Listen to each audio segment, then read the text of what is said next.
bienvenidos a un nuevo episodio de Lío Podcast.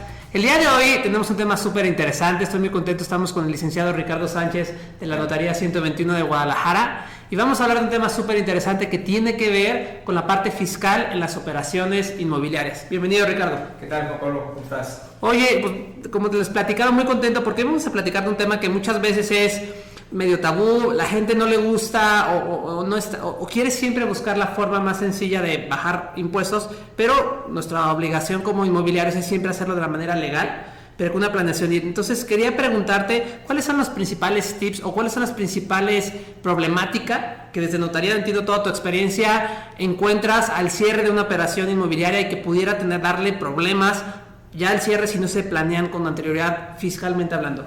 Bueno, Juan Pablo, ¿cómo están? Encantado de que me hayan invitado. Y bueno, principalmente son tres. La primera es, y la típica, ¿no? La imposibilidad de que sus clientes puedan acceder a la exención para no pagar impuestos sobre la renta. Esa es típica, es una de las principales problemáticas que se enfrentan la mayoría o que se han enfrentado. La segunda es cuando los importes de impuestos se disparan y resultan cantidades estratosféricas que si no se consideraron antes del posible cierre, pues hace que se caiga su la negociación. Y la última, que tiene mucho que ver con la ley de lavado de dinero y actualmente con el tema de la restricción del efectivo y con la identificación de la forma de pago. Es decir, muchas de las operaciones se caen porque no se tuvo el cuidado de advertirle a las partes que había una limitante para recibir efectivo y que además había la obligación de tener documentación para respaldar la forma de pago. Va, sí. Perfecto. Entonces empecemos como tal. La primera, y súper interesante porque mucha gente, muchos asesores ya sabrán que la forma más fácil de bajar los impuestos es la exención de ISR, sí. Que lo permite la ley siempre y cuando sea tu casa propia y tiene ciertas restricciones. Platícanos cuáles son las restricciones para que se pudiera dar, porque muchas veces la gente da por hecho de que se puede y a la hora de la hora pasa algo, claro. Y como tú dices, si desde un inicio no lo prevemos, se puede caer la operación para todos. Así es. No, pues básicamente es que tengan bien claro, primero, que para exentar la enajenación de la casa habitación hay que considerar que la ley prevé que se pueda hacer uso de este derecho solamente cada 3 años y que se tiene un límite por contribuyente de 700,000 UDIs, que más o menos a la fecha del día de ayer lo revisé, eran 5,172,715 pesos, más o menos. Esto es por contribuyente. A sabiendas, bueno, pues que habrá que justificarse que se trata de la casa habitación del contribuyente con documentación que lo acredite, como lo son la credencial para votar o bien los estados de cuenta de servicios de energía, de servicio de energía eléctrica o bien de telefonía fija. Inclusive, aunque es poco usual, también se puede con los estados de cuenta que proporciona el sistema financiero estados de cuenta de casas comerciales, fábricas de Francia, Sears, o bien de tarjetas de crédito que no sean bancarias. La ley establece, bueno, pues que se tiene que tener cuando menos los últimos, y los últimos no dice cuántos, pero se entenderá que deben de ser 2, y que en el caso de los recibos de luz o de telefonía fija, pues hay criterios, pero la ley no establece ni que tengan que contar con su registro federal de contribuyentes, ni que tengan que tener los elementos de un comprobante fiscal, porque no hablamos de una deducción, sino hablamos de una exención.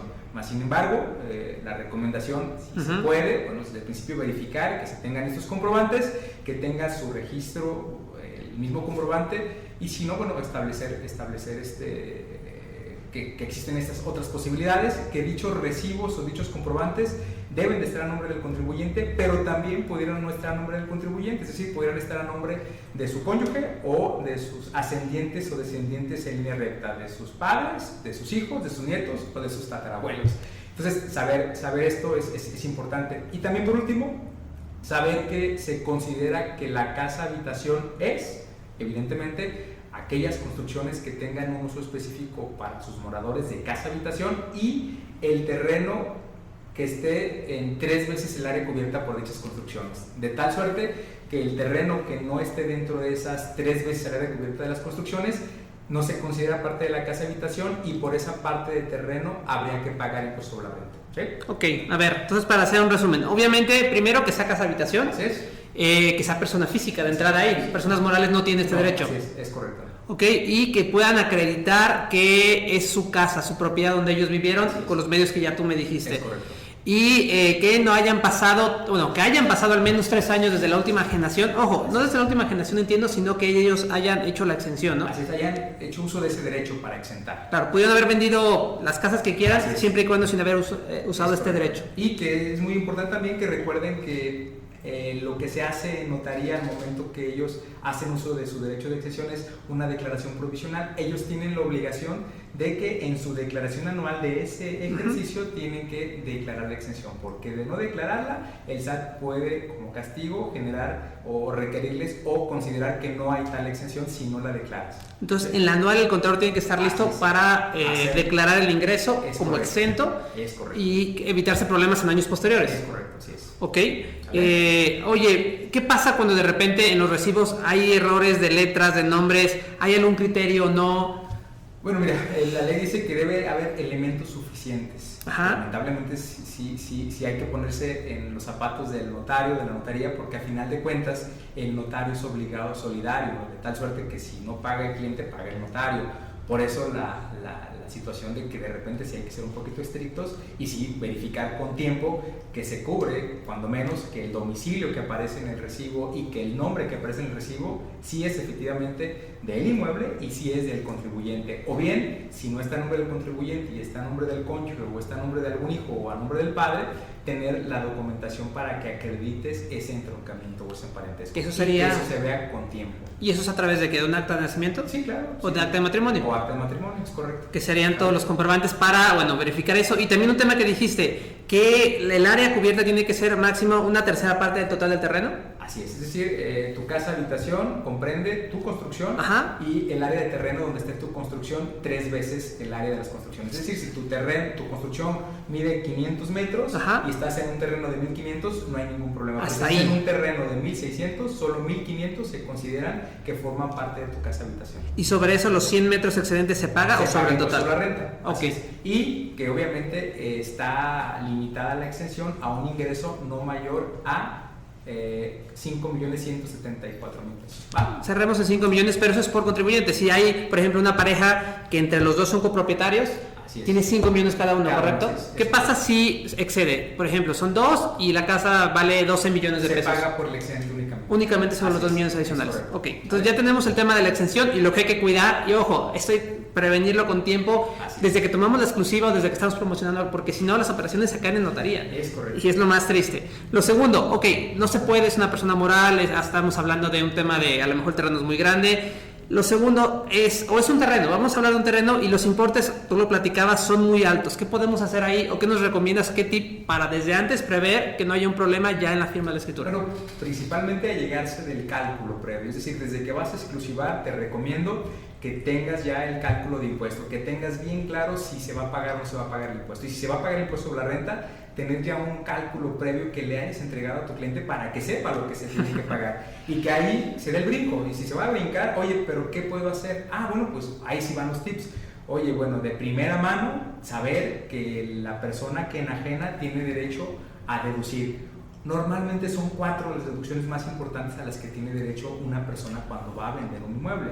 La primera es el costo de adquisición. El costo de adquisición es lo que diga la escritura que le costó ese inmueble si la escritura es antes del 2014. Okay. Si es después del 2014 ya no es lo que diga la escritura, es lo que diga el comprobante fiscal digital por internet, el CFDI. ¿Okay?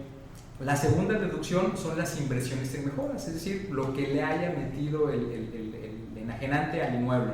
Oye, que hice una remodelación, que hice una ampliación, que cambie las tuberías, etcétera. Todo eso es deducible si tiene cómo comprobarlo. Si no tiene cómo comprobarlo, recuerden que hay la posibilidad que se tramite un avalúo de mejoras respecto de las construcciones que te debe hacer un perito con cédula federal de evaluación y el 80% del valor que reporte ese perito a la fecha de dichas mejoras se considera como una deducción.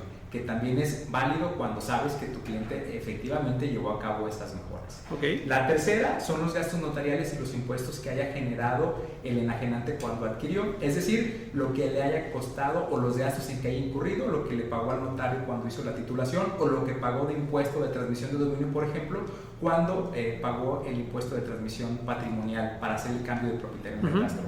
Esta información muchas de las veces se tiene, pero no se exhibe. Lo importante es que ustedes como asesores sepan que se tiene ese derecho para que cuando tengan esas cargas tan fuertes puedan hacer la pregunta a quien les haga el cálculo: oye, ¿ya me consideraste estas mejoras? O si me las puedes considerar, ¿en qué requieres? O si no, solicitar al notario donde se hizo la operación de compraventa los comprobantes de dichos pagos o la factura por los pagos que se hayan hecho de esa escritura. Okay.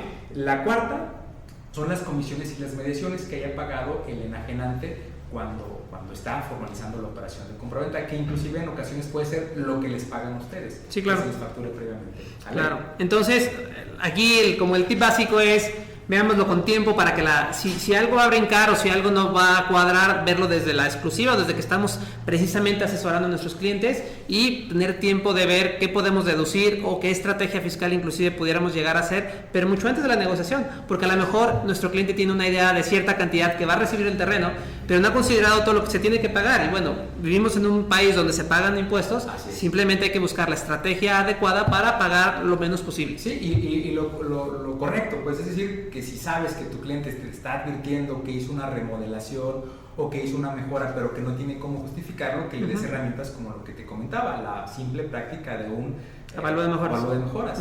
Pero que esté bien fundamentado para que no vaya a haber problemas. Exactamente. O bien, si tú sabes que tu cliente te dice que viene de un pago anterior que hizo cuando tituló y que se gastó 200, 300 mil pesos, pues debe haber un comprobante fiscal de qué implicó esos gastos, ya sea los honorarios del notario o los impuestos que el notario retuvo, como lo son el impuesto municipal de traslado de dominio, que es deducible, y como lo es los propios honorarios que se le pagaron al notario. Que se generaron. Así es. Y que sirven como deducción. Si a veces a lo mejor de 100 mil te baja a 90 mil, pues a lo mejor quisiera el cliente no pagar, pero ya son 5 o 10 mil pesos. Claro. Que claro que justifican la buena asesoría que tú como asesor inmobiliario le puedes dar a ese enajenante. O bien, también hay ocasiones donde por la naturaleza es evidente que es desproporcional y que es inequitativo ese impuesto. Y bueno, pues a lo mejor ahí sí, más que meterte a escarbarle, es buscar la ayuda especializada de un despacho que en forma pueda hacer un estudio bien específico de la estructura y de los ingresos y de todo el escenario completo, y poderle dar algún tipo de solución o contención a esas cargas tan pesadas que pueden resultar en una operación inmobiliaria y que no dichas a tiempo te pueden tumbar una operación. Totalmente. Ok, tenemos las dos opciones ya, la parte de exención y la parte de una planeación. Mira, se nos está acabando el tiempo. Después, si quieres, platícanos rápidamente el uso de efectivo. ¿Cuánto nos limita la ley para que pudieran pagar en efectivo en las operaciones? Con las reformas las últimas reformas y con la propia ley del lavado de dinero, habla de 8.025 UMAS, que va variando cada año. Al día de hoy son 770,000 pesos aproximadamente lo que la ley permite para que se pueda pagar en efectivo. Y aquí, como tema bien importante y como tip, además de esto, conforme a la ley del lavado de dinero, es bien indispensable que se pueda justificar la forma de pago respecto de aquello que no se paga en efectivo. Es decir, si pagas con transferencia o si pagas con cheque, debemos de tener bien identificado o tener la documentación de respaldo que acredite que el dinero salió de la cuenta de quien compra y llegó a la cuenta de quien vende, y de que los beneficiarios finales son precisamente vendedor y comprador, o bien que si no lo son, tengamos debidamente identificado a ese beneficiario final, que es lo que la ley quiere. La ley no prohíbe que se celebren operaciones cuando pagó la mamá, pagó la abuelita o llegó el dinero, pero lo que sí quiere el fisco es que seamos claros y que tengamos bien identificados a los clientes. Es decir, ustedes como inmobiliarios, para que no lleguen a ese punto, deben de saber que deben respaldar la forma como se paga su operación. Si es efectivo, saber que no más de 770,000 pesos. El remanente debe justificarse y debemos de tener bien identificado al dueño final de cualquier tipo de operación, tanto el que lo recibe finalmente o como el que hace el pago o de dónde viene el recurso. ¿Por qué? Porque ninguna operación se puede parar a menos que las partes no proporcionen al notario o a la notaría la documentación de identificación. Esa es la única razón. Pero porque el dinero se pague de la cuenta de un tercero o porque el dinero llegue a la cuenta de un tercero, ese no es un problema. Podría ser un problema civil, pero no es un problema legal para no poder firmar. Okay. Lo único que la ley sí establece es que el notario niegue el servicio cuando no se le proporcione la documentación de identificación. Va. Te invitamos en otro capítulo para meternos a los detalles porque hay un montón de bemoles que podemos ver ahí. El día de hoy te quiero agradecer que estés aquí con nosotros. Y bueno, eso es todo por el episodio del día de hoy. Yo sé que hay un montón de temas. Si hay dudas, por favor déjenlas. Aquí nos pueden dar sus comentarios. Ricardo tiene un montón de experiencia. Siempre es un gusto platicar contigo porque realmente como inmobiliarios hay muchos temas que debemos al menos conocer. El no conocerlos no nos exime de no hacerlos cumplir y sobre todo para evitar que haya problemas ya al cierre. No quiero despedirme sin volverlos a invitar a que nos sigan en nuestras redes sociales. Estamos en Facebook como Movimiento Inmobiliario en Occidente, igual que en LinkedIn, y en Instagram como Mio Asim. Y obviamente que nos escuchen en nuestros próximos episodios en Mio Podcast, tanto en Spotify como en YouTube. Se suscriban y sigamos aprendiendo y profesionalizando esta profesión tan padre. Ricardo, muchas gracias. Hasta luego. Saludos a todos. Hemos llegado al final de otro capítulo. Conoce más a través de nuestra página web www.mioac.com. Los esperamos en un episodio más de Mio Podcast.